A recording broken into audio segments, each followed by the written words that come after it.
خوشحالی ہو یا آپ کی بدحالی ہو یا آپ کے زندگی کی ناکامیاں ہو، یہ سب کچھ مجھ سے بہتر آپ کے سامنے ہے.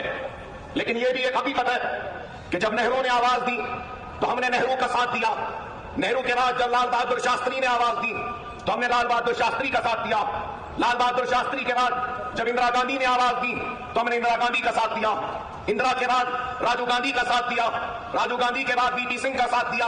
اندر کمار گجرال، چندر شیکھر راؤ، چندر شیکھر یا پھر دیوے گوڑا ہو، ان سب کا ساتھ دیا.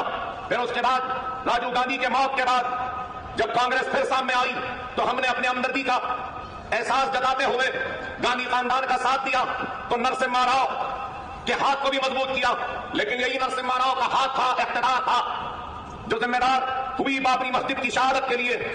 اس کانگریس کی ناراضگی کے باوجود، بابری مسجد کے شہادت کے غصے کے باوجود سونیا گاندھی جب گھر سے نکلی اور سیاست میں آئی تو ہم نے سونیا گاندھی کا بھی استقبال کیا اور بابری مسجد کے شہادت کے غم و غصے کو وہ بھلا کر ہم نے پھر سے کانگریس کا ساتھ دیا اور ان کو اقتدار تھمایا. اور اقتدار نہ صرف دلی کا دیا بلکہ مہاراشٹر میں بھی مسلسل 15 برس اقتدار ان کو دیتے رہے.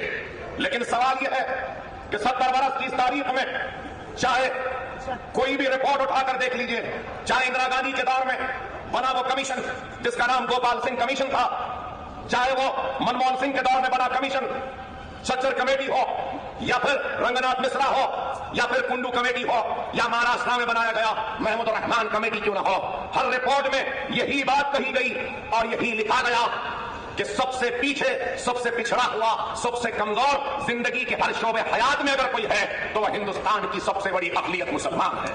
لیکن سوال یہ پیدا ہوتا ہے، کمیشنز تو بنتے رہے، رپورٹس تو آتے رہے، لیکن رپورٹس پہ ایکشن ٹیکن کیا ہوا؟